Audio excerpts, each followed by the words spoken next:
नमस्कार साथियों। आजाद समाज पार्टी के राष्ट्रीय अध्यक्ष और भीम आर्मी के चीफ चंद्रशेखर आजाद ने अस्पताल से डिस्चार्ज होने के तुरंत बाद उत्तर प्रदेश के मुख्यमंत्री योगी आदित्यनाथ पर हमला बोला है और चंद्रशेखर आजाद ने ऐलान किया है कि देश भर में आंदोलन होगा। ये जो हमला हुआ, जानलेवा हमला हुआ, ये बहुजन समाज की लड़ाई में लड़ रहा था। मुझे रास्ते से हटाने के लिए ये हमला हुआ। और कौन लोग हैं, सब लोग जानते हैं हमलावर।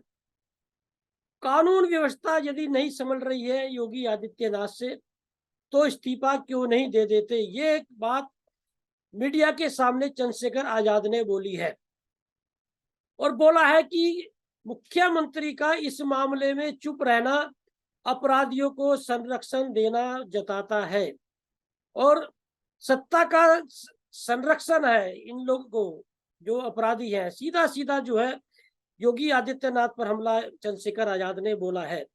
और जब बसपा मुखिया मायावती के इस मामले में ट्वीट न करने पर, न बोलने पर, बयानबाजी न करने पर जब प्रश्न पूछा गया तो चंद्रशेखर आजाद ने बड़े भावुक होकर बोला कि मैं तो उन्हें अपना बड़ा मानता हूं, लेकिन वो मुझे अपना छोटा नहीं मानती और मैं मर भी जाता तो उन पर कोई असर नहीं पड़ता। सीधा सीधा मतलब वोट बैंक का है। और ये भी चंद्रशेखर आजाद ने मीडिया से बात करते हुए बोला है कि मेरे मरने से किसको फायदा हो रहा है। बड़ा सियासी बयान है चंद्रशेखर आजाद का। यदि राजनीतिक रूप से चंद्रशेखर आजाद के मरने की बात करें तो सीधा सीधा जो है फायदा वो बहुजन समाज पार्टी को होता है, मायावती को होता है।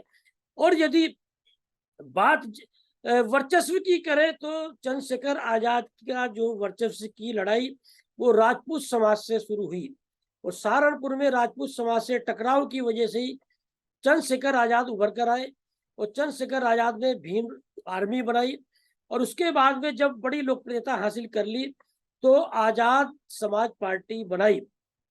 तो ये जो सियासी बयान चंद्रशेखर आजाद ने दिया है कि मेरे मरने के पर किसका फायदा हो रहा है, सियासत रूप से तो सीधा सीधा बहुजन समाज पार्टी पर हमला बोला है, मायावती पर हमला बोला है।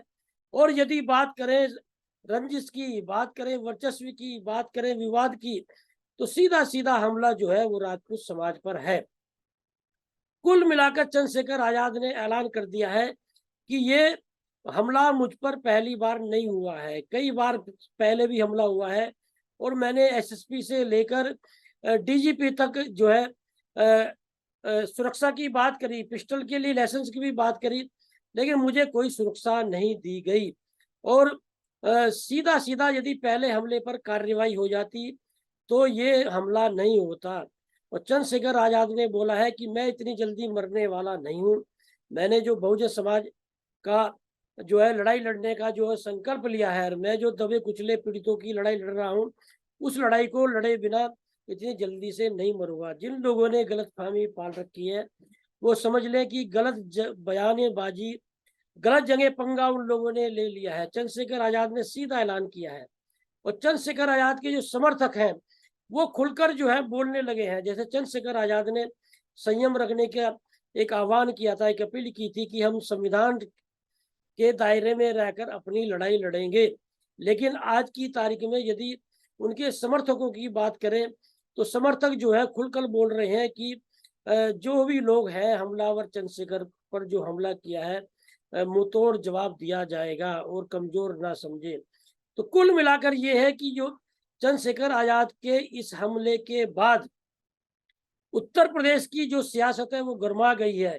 योगी आदित्यनाथ पर हमलावर है अखिलेश यादव भी। अखिलेश यादव ने भी कल भी जब हमला हुआ था चंद्रशेखर आजाद पर देवबंद में, तब भी ट्वीट किया था कि जंगल राज है। शिवपाल यादव ने भी ट्वीट किया था कानून व्यवस्था को लेकर। और ओवैसी जो असदुद्दीन ओवैसी है उन्होंने भी ट्वीट किया था कि जंगल राज है, योगी आदित्यनाथ क्या कर रहे हैं।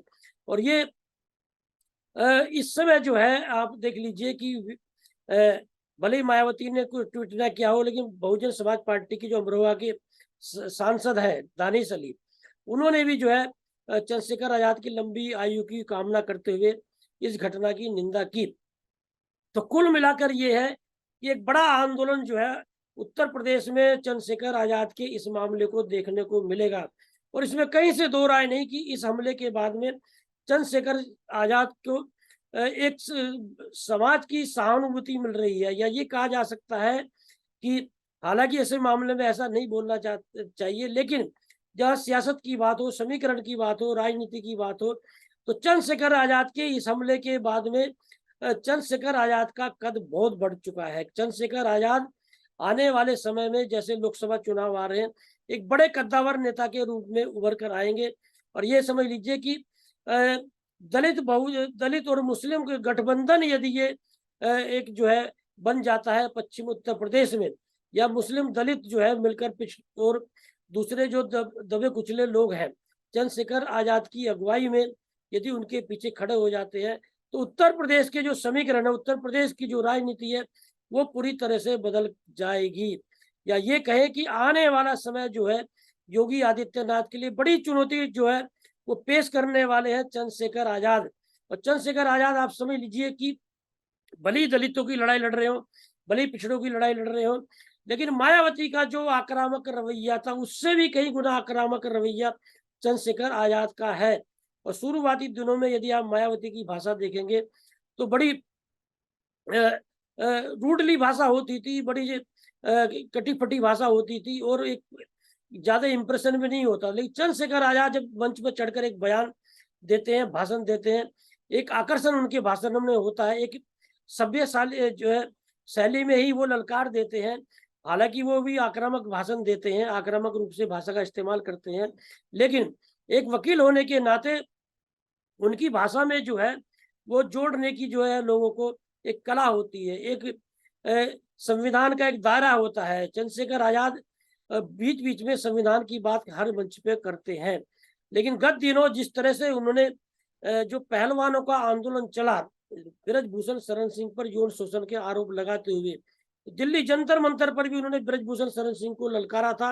और सोनीपत में जब रैली हुई थी तो सोनीपत में तो यहाँ तक कह दिया था कि यदि खाप पंचायत आदेश दे और समाज के लोग बोले तो ब्रजभूषण शरण सिंह का कॉलर पकड़कर भी खींचकर ला सकता हूँ। तो बड़ी बयानबाजी चंद्रशेखर आजाद करते रहे हैं। और आज भी जो है उन्होंने ऐलान किया कि शायद 3 जो है अगस्त का जो है कार्यक्रम रखा है हमारे साथियों ने, 3 जुलाई का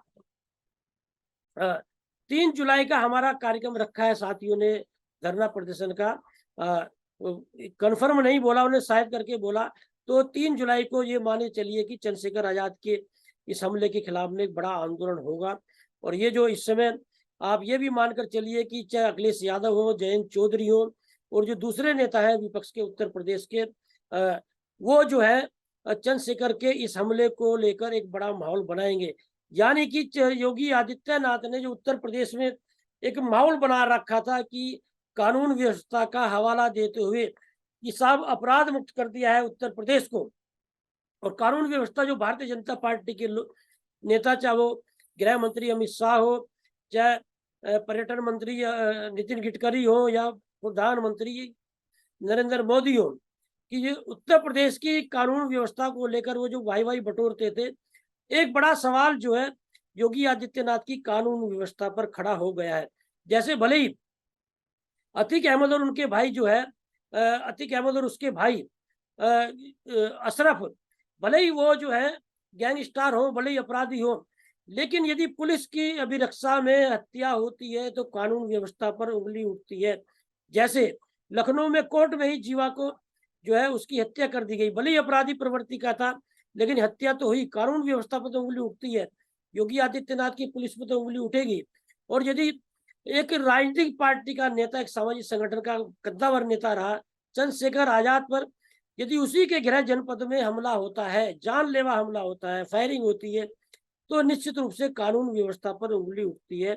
एक बड़ी चुनौती योगी आदित्यनाथ के लिए चंद्रशेखर आजाद पेश करने जा रहे हैं।